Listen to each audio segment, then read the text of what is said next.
with the security of our elections on the line. I want to bring in Michigan Secretary of State Jocelyn Benson. She's also a Democratic candidate for governor, which is why we find her in a motor vehicle, because she has pulled over on the side of the road between campaign events in order to have this conversation with us. Secretary Benson, thank you so much for being here. Of course. Thanks for having me. All right. You just got this notification. According to the Detroit News, the deputy chief of the Department of Justice's voting section, they say the DOJ will contact you a week prior to election monitoring to discuss the particulars of the monitoring effort.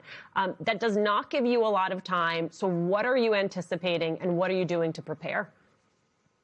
Well, first of all, any allegations in the Justice Department's letters are completely and factually baseless. Our elections in Michigan, including in Detroit, are among the most secure and accessible in the nation. Recognizing, however, that transparency is our friend, we welcome anyone to see up close and personal just how secure and accurate our elections are. So federal observers have been a thing. We welcome them in.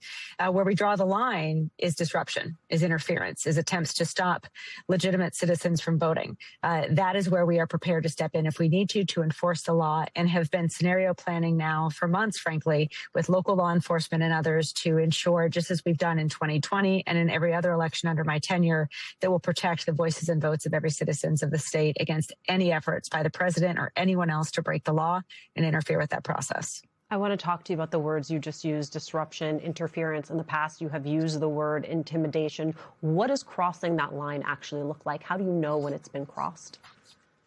Well, an example we've seen in the past are people aggressively challenging the citizenship of legitimate registered voters simply because of their last name.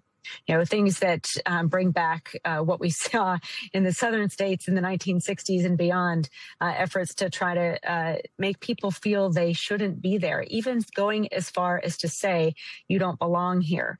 Those are the types of things we'll look for. And look, the federal monitors that may be in these cities in August won't be the only observers there. We will have people, others will as well, to protect the voters and protect the process. And we have an entire process in place to ensure we can protect voters by enforcing the law and deterring any types of disruptions and mitigate the harm they might have occur. And that soundbite that we played from the president back in January, you heard him, he name-dropped Atlanta, Philadelphia, not lost on me that in addition to being democratically led cities, these are also cities with large Black populations. There is a reason he is name-checking these cities. What are the conversations you're having with your counterparts in those cities and other states about all of this? Yeah, they're also in key battleground states. It's the same thing we saw in 2020.